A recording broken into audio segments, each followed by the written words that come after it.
Let's bring in William White, former head of Economic and Monetary Affairs at the BIS, now with the OECD. Dr. White, good morning. Yes, good morning. In looking at the events that are out there, just simply, what are you focused on going into the weekend? Is it spreads in Europe?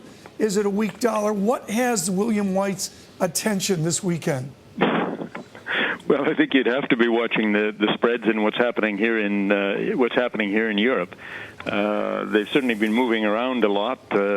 Major changes in terms of sentiment about Spain, whether Spain is decoupled or not decoupled. So I think we want to keep a close eye on all of this stuff. Dreaded first chart, bring it up. William White, this is nominal GDP in Spain, and the title of it is Madrid Searches for Animal Spirit. With these spreads this wide and with the real interest rates this wide, are we going to see Spain in recession as with the other peripherals? Well, I think Spain has already got some very difficult problems to contend with because of all of the the overbuilding in the construction side in particular, and there is of course a great deal of uncertainty, I think, in the Spanish business community. Yeah, this is not helpful. I mean, it's the kind of there is the prospect there for a kind of a vicious circle downwards. But having said that, I think it's very important to note that the problems of Spain seem to be actually quite materially different from the kinds of problems that are being faced by some of the other countries. They went into this recession actually with very, very low debt levels, government debt levels. They've got a government that seems to be determined to try to sort this thing out come hell or high water. And I've been impressed, actually, with some of the things that they've done, unlike what has happened in many of the other countries. Well, you wrote recently, No Free Lunch. It was on the U.S. Bring up a quote here from a wonderful April of 2010 speech that William White gave. This is George Soros's Cambridge affair in England. If we can bring up this quote, bring up one of them there. Inflation targeting, which is certainly a better framework than the approach that preceded it, focus on outcomes over 2 years. Key question, folks, for William White. How can we get politicians and economists to think more long term? How do we do that? It's an enormously difficult problem. If you go back to the book of Genesis, okay, do you remember the business about 7 fat years and 7 lean years?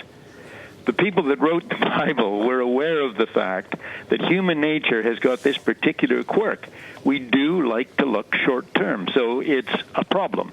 Now, having said that, I would remind you that 20 years ago, when we first had the big problem with inflation, and everybody said there's no way we'll ever deal with this, the reality was that parliaments and governments around the world gave to the central banks the instrument independence to allow them to try to focus on that longer-term inflation problem.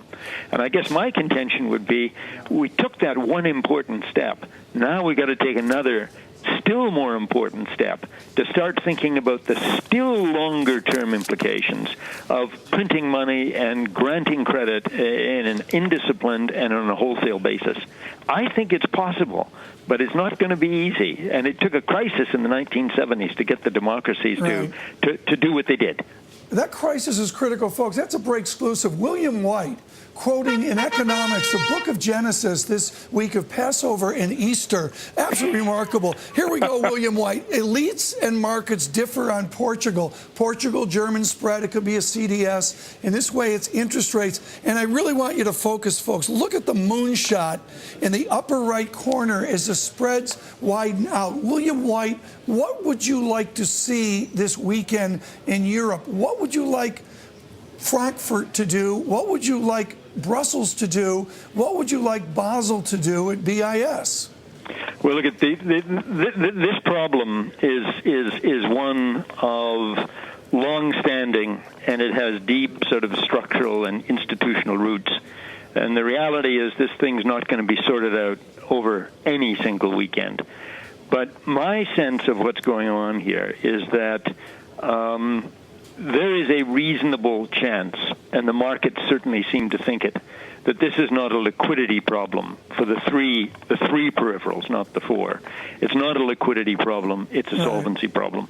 And if that's the case, then what I would hope would be going on, even as they try to improve the liquidity mechanisms, is that the plan B would be thinking very seriously about how a restructuring could be done of this peripheral debt that would involve both the sovereigns and the banks themselves, because these two sets of actors are now wedded at the hip. I would like to see going forward an attempt to deal with that particular problem. Whether that will happen politically, given the opposition, particularly in Germany, to cutting any slack to the debtors, I'm not so optimistic, honestly. William White, wonderful to have you on.